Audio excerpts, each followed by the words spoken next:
world's eyes turned to Moscow. Victory Day celebrations were near, but this year, something unexpected took center stage. A Russian jet touched down. The cabin door opened. Out stepped a young African president, Captain Ibrahim Traore. No suit, no tie.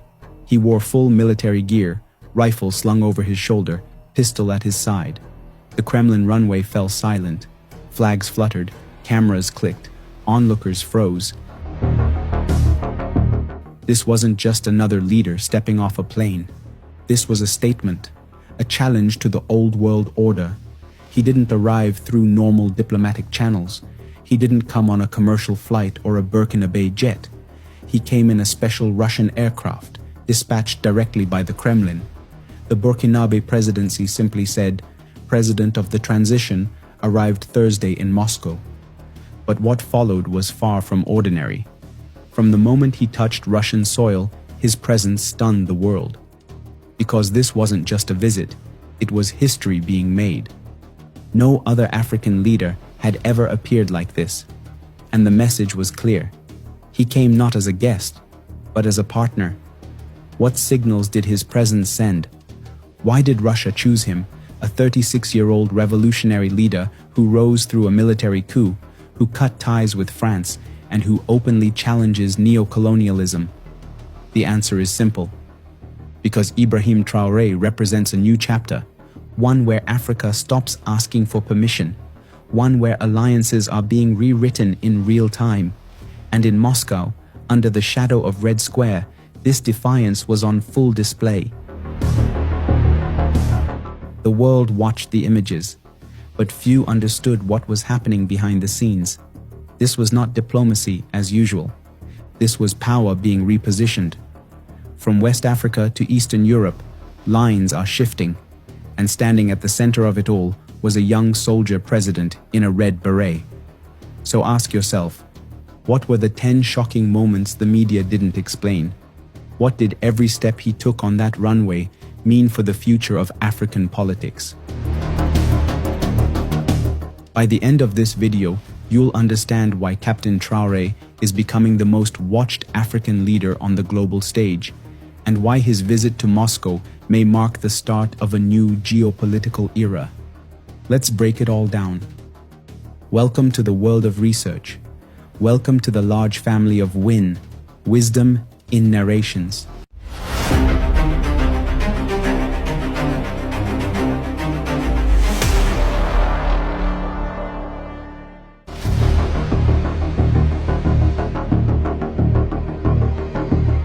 Moment 1. Landing like a lion. On the grey morning of May 8, 2025, something unusual stirred the cold air above Moscow. President Ibrahim Traore of Burkina Faso arrived onto Vnukovo Airport in Moscow to participate in Russia's Victory Day celebrations. He traveled aboard a Russian presidential aircraft, specifically the Ilyushin Il-96-300 with registration number RA-96019. This aircraft is part of the Russian government's VIP fleet and is typically used for transporting high-ranking officials, including President Vladimir Putin himself. The Il-96-300 is a long-range, wide-body airliner designed for intercontinental travel, offering advanced communication systems and enhanced security features. Its use for President Traore's journey underscores the strengthening diplomatic and strategic ties between Burkina Faso and Russia. The symbolism was loud, meant for Washington, Paris, and Brussels to hear. When the cabin door opened, the cameras clicked. There he was, tall, calm, dressed not in a suit, but in full olive-green military uniform. The red beret of his paratrooper regiment sat firmly on his head, a pistol at his hip. His steps were slow, controlled. He walked like a soldier, not a politician.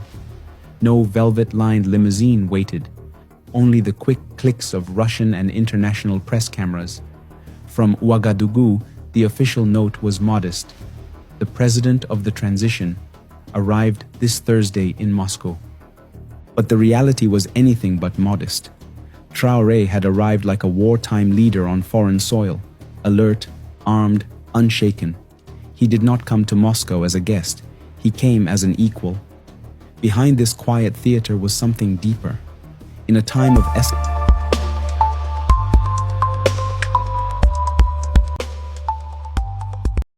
escalating global tensions, when NATO and Russia eye each other across fractured lines, Vladimir Putin had chosen to fly in a 36-year-old African revolutionary, not as a courtesy, but as a signal. Burkina Faso was no longer under France's shadow. Ibrahim Traore had become a priority. His visit wasn't about a photo op, it was about power realignment. Why? Because Traore is more than a president.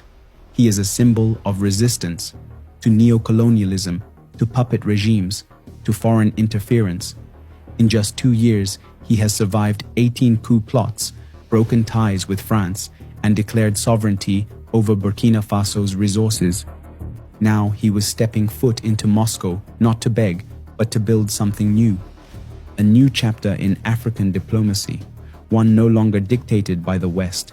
His arrival was diplomatic symbolism cruising at 30,000 feet, and it sent one clear message: Africa is shifting, Traore is leading, and the world is watching. Moment 2. Uniform of defiance. Traore's clothing sent a clear message before he even said a word. He didn't wear a formal suit. Instead, he showed up in military clothes that stood for revolution. His shirt had ribbons on the chest, Burkina Faso flag badges, and shiny medals. His strong build filled out the army jacket, which had gold shoulder decorations. On one arm, he wore a red, green, and yellow band, showing pride in his country. This was the outfit of a man who took power by force and was ready to keep fighting to hold it. People noticed he even had a gun in a belt holder at his waist, something that had already made headlines when he showed up with it at a meeting in Ghana in January 2025. In Moscow, the gun showing under his jacket became a sign of how bold he was. In a world of well-dressed politicians, Traore showed up like a soldier, making it clear he wasn't there to fit in, but to stand his ground. Moment 3. The son of Africa in the crowd. As Traore stepped out onto Red Square during the big Soviet Victory Day event, people quickly gathered around him. Africans living in Russia and curious locals pushed and squeezed to catch a look at him. One pro-Russian media outlet said it clearly. Burkina Faso's President Traore drew crowds of excited Africans and foreigners in Moscow. Everyone wanted a photo with the son of Africa. Within minutes of his arrival, dozens of people were trying to shake his hand, take pictures, or put on him the black and orange St. George's ribbons that stand for Russia's victory. One moment, almost funny because of how excited people were, showed him standing calmly while a group of fans rushed to take selfies. The joy was spreading fast. Taxi drivers stopped their cars to wave, and even old Russian soldiers gave him a sharp salute and a big smile. For many people watching, this strong and down-to-earth West African captain brought something fresh and powerful to the usual Victory Day events. Moment 4. Handshakes at a Kremlin banquet. That evening, Traore sat in a special seat at a fancy Kremlin dinner. Photographers later shared a picture of a smiling Vladimir Putin shaking Traore's hand after a dinner in honor of the heads of foreign delegations attending the upcoming Victory Day celebrations. The two had met at a formal meal with old Soviet-style caviar and vodka, a big difference from the tough, basic life Traore faced back home. That night, the serious military leader became one of Putin's respected guests, sitting close to other global figures like China's Xi Jinping. The beauty and luxury of the Kremlin dining room felt worlds apart from the rough military bases in Ouagadougou, making the moment feel almost unreal. The photo of Traore and Putin raising their glasses to friendship quickly spread online, marking a new chapter in Russia-Africa ties. Moment 5. Laying a wreath of solidarity. On May 9th, Victory Day dawned under clear skies. Traore joined the procession of world leaders at the tomb of the unknown soldier in the Alexander Garden. In grim silence, he and the other presidents and prime ministers laid wreaths on the Kremlin wall. In official bulletins, he was noted to have joined world leaders at a ceremony outside the Moscow Kremlin and solemnly laid a wreath in memory of the World War II heroes. Cameras caught the scene. In front of Stalin's mausoleum and towering red square flags, Traore bowed his head with heads of state from China, Zimbabwe, and elsewhere. For Traore personally, it was a moment of historic resonance, a fellow veteran of anti-imperialist struggle paying respect to Russia's war dead, as Russian officials proudly emphasized. Moment 6. Brother leaders on parade.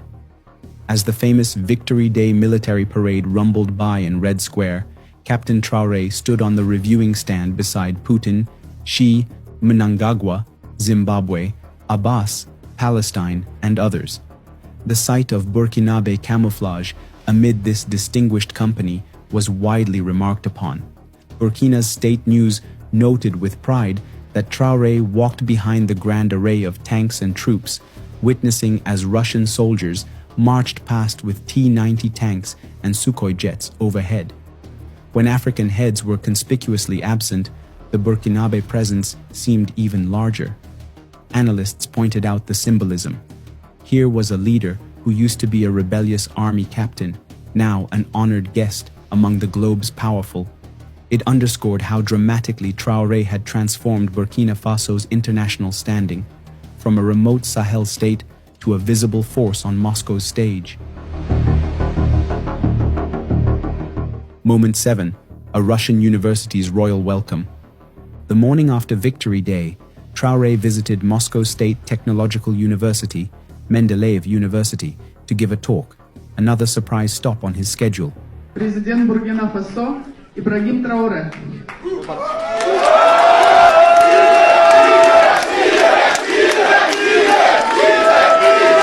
He was welcomed warmly in typical Russian style. African students at the university started singing and dancing as he arrived. 2 students in uniform came forward with a traditional welcome, offering him a round piece of bread placed on a decorated cloth with a small bowl of salt.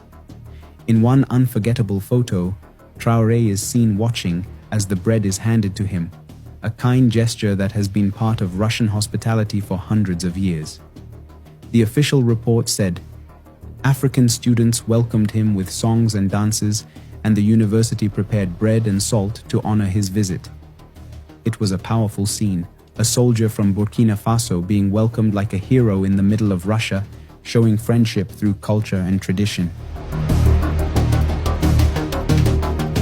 Moment 8. Strategic talks in the Kremlin. Later on May 10th, Traore sat down with President Putin in the Kremlin. This was one of the most closely watched moments of the trip. Briefings had promised discussions on strategic issues between the 2 heads of state. While no formal communique was made public, insiders said the agenda included security and defense cooperation, a topic long anticipated by many observers. In fact, Reuters had reported in August 2023 that Moscow's deputy defense minister had already visited Ouagadougou to explore possible military cooperation with Traore's regime. Among the areas discussed were training of Burkinabe troops, even pilots, in Russian academies. Now, in Moscow, Traore had a chance to seal those plans over Putin's map table. Though cameras were mostly kept away, Russian press noted afterwards that the talks were held in a new, powerful dimension of cooperation, a hint at the depth of what they discussed. In fact, security cooperation was at the heart of this trip. Ahead of the visit, Russian and Burkinabe officials had quietly discussed exactly how Moscow could fill the void left by France. A Reuters report last year noted that during talks with Russian officials, Traore had explicitly laid out his wish for military aid, even asking that Burkinabe officer cadets and officers, including pilots, be trained in Russia. Now in Moscow, the expectation was that Traore would formalize such agreements. Even without official announcements, the symbolism was clear. The red star on Russian hardware paraded down Red Square was set to be mirrored by black stars on Burkinabe shoulders in the near future. Observers pointed out that meanwhile, Russian military instructors and perhaps the infamous Wagner mercenaries were rumored to be active in Burkina Faso. In short, Traore's victory lap wasn't just political theater, it was the crowning of a new defense partnership. Moment 9. Western eyes widening. Across the Atlantic, Traore's 5-day trip to Moscow raised concern and surprise. Western media and experts saw it as clear proof that Burkina Faso was now siding with Russia and moving away from its old allies. As Reuters reported earlier in 2025, Russia is trying to build closer ties with African countries, presenting itself as a friendly partner without a colonial past in Africa.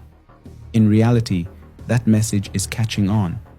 Burkina had already kicked out the last French soldiers in 2023 and by early 2025 joined a new group called the Alliance of Sahel States, with Mali and Niger, even leaving the West African regional group ECOWAS. For the US and France, Traore's warm welcome by Putin sent a strong warning that old partnerships were falling apart. One US expert on Africa said directly that the Soviet victory event had turned into a stage where Western power falls in shame after failed coup attempts in the Sahel, a win for Russian diplomacy over the West's longtime control. Simply put, Traore's visit was taken in Europe and the US as a clear rejection. Burkina Faso had picked Moscow over Paris, and Europe was watching without any way to stop it. Moment 10. A seat at the world table. By the end of his trip, Traore ended up in a surprising group. Photos shared on May 10th showed him standing beside President Mnangagwa of Zimbabwe, President Abbas of Palestine, and the presidents of Abkhazia and South Ossetia, all gathered under the Russian flag. In the Kremlin's official message, they were called the heads of foreign delegations, honored during Victory Day. For many people watching, the scene was unexpected. An African army captain in uniform standing confidently with leaders from Asia, the Middle East, and regions involved in long-running conflicts from the old Soviet Union. It showed the beginning of a new group of non-Western countries coming together in Red Square. Traore's black gloves and the red flags made it feel like the world's power map was changing. In that moment, the message from Moscow in 2025 was clear. Burkina Faso, a small but bold country, had claimed its spot on the world stage, standing side by side with other rising powers. Traore's fast-moving week in Moscow will be remembered for a long time. Was it a strong show of independence or a risky move? Many African watchers say it was both. He left Burkina Faso with stories to inspire his people, marching in Russian style, eating sea bass, and standing in the impressive halls of the Kremlin, showing clearly that the time of following Paris is over. At the same time, some Western experts warn that giving so much support to Russia might have a cost, becoming too dependent or facing new outside control. But everyone agrees this visit showed a high level of trust between Traore's military government and Moscow, built on their shared fight against colonial control. The pictures of Traore in Red Square have already created a clear message. Captain Traore, once a little-known African soldier, stood at the center of world politics in 2008-2025. Only time will show where this Russia-Burkina Faso relationship goes, but for now, it has clearly changed the story of the Sahel and global diplomacy on Victory Day. From this moment on, what do you think about Ibrahim Traore's achievements and his strategic plan to connect with powerful world leaders beyond Western influence? Thanks for watching. I wish you better life, foods, and money. Stay in the Big Wins family.